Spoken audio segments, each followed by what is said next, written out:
Welcome to another video on time series. Don't forget to hit the subscribe button and also to comment. So in today's video, basically we'll look at time series. By the end of this video, we will to define what time series is, the objectives of time series, component of time series, and the two models of time series. That's the additive model and the multiplicative model. We would also look at how to measure trend using the moving average method. I'm also going to look at the simple moving average method and the weighted moving average method. Then we also zoom into the method of least square. And lastly, measurement of seasonal variation. So let's begin. Estimating the future is vital for both economists and businessmen. So for economists focus factors like population to age, planning for food, jobs, healthcare, and housing. While businessmen predict future sales to align production with demand. This process begins by collecting past data, which is usually recorded at regular time intervals. When such data is organized chronologically, it forms a time series. So, what is time series? Time series is a set of data depending on time. Also, you can also define time series to consist of statistical data which are collected,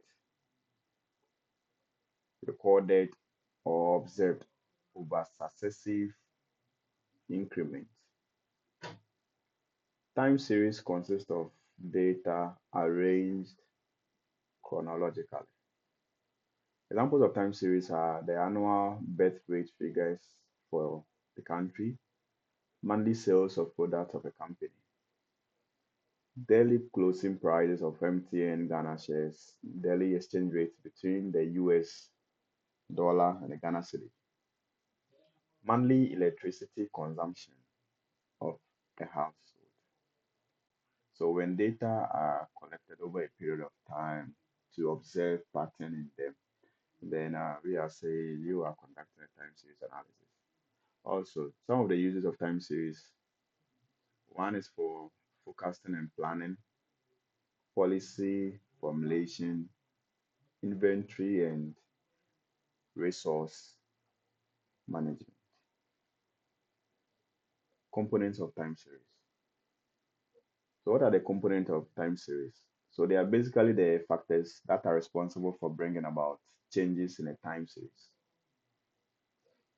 We would look at four of these components: the secular trend, the seasonal variations, cyclical fluctuations, and irregular movements. Let's take them one after the other. What's a secular trend? So secular trend is the main component of time series, which results from long-term effects of socioeconomic and political factors. The secular trend, or simply the trend, is one of the main components of time series. It represents the long-term and consistent movement in a data series over a extended period, either upward, downward, or stable. It shows the general direction in which a variable is moving over time. It is not affected by long-term fluctuations, such as seasonal or irregular variations. It is influenced by fundamental factors like technological progress, population growth, inflation, or economic development. So an example of the secular trend is a steady increase in Ghana's population over the last 20 years. Seasonal variations. So as the secular trend is looking at long-term effect The seasonal variation, these are short-term movements occurring in data due to seasonal factors. Seasonal variation refers to regular and predictable changes that occur in a time series within a fixed period, could be day, week, month, or within a quarter. These patterns repeat themselves consistently over time due to seasonal factors like the weather, festivals, holidays, or cultural practices. An example is increase in retail sales in December due to Christmas shopping, or higher electricity usage in hot months due to air conditioning.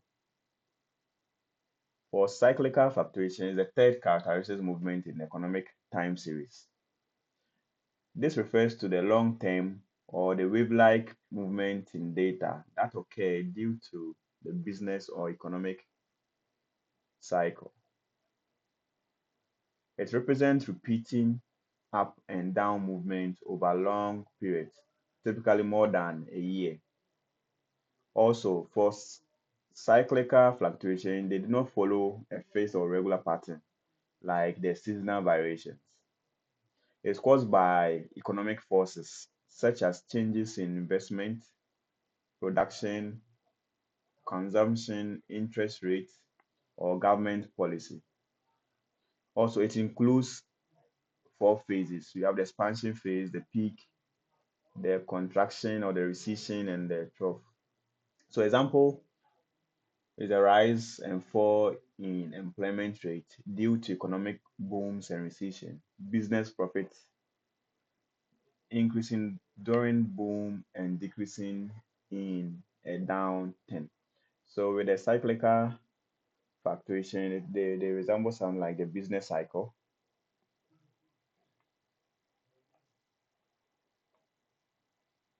and the business cycle like this,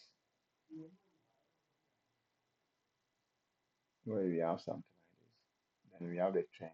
So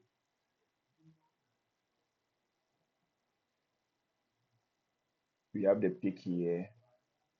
We have that here is the peak. Then expansion is here. Then recession. Then the trough. That's how the diagram looks like.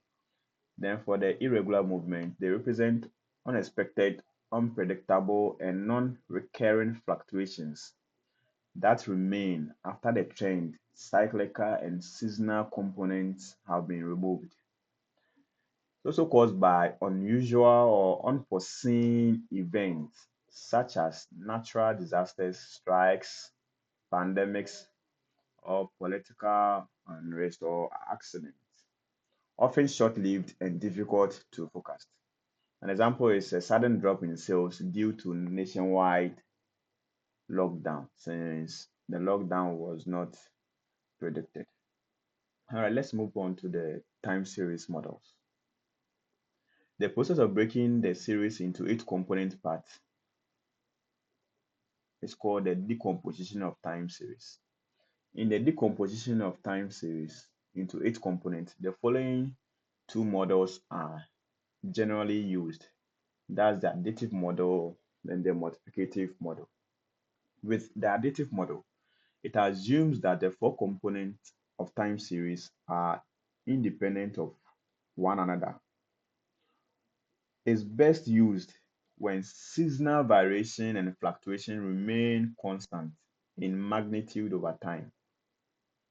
It's also appropriate when data has linear patterns or stable seasonal effect. So because it's additive model, symbolically, if you add all the four components, you are giving the original data. So where Y is the original data, T is your trend as a circular trend, S seasonal variation, C cyclical fluctuation, and I refers to the irregular movement. So if you are to hold these two constants, your model becomes Y is equal to T plus S. All right, we have an example here. If in January The long-term trend, that's T, is 200 units. The seasonal effect is 20. The cyclical impact is -10. And the random effect is +5 units. Then the total observed value becomes y is equal to, we have T plus S plus C plus I. So y is given by 200 plus 20 minus 10 plus 5. So now we have y to be 220 minus 10, 210 plus 5, which is giving us 215.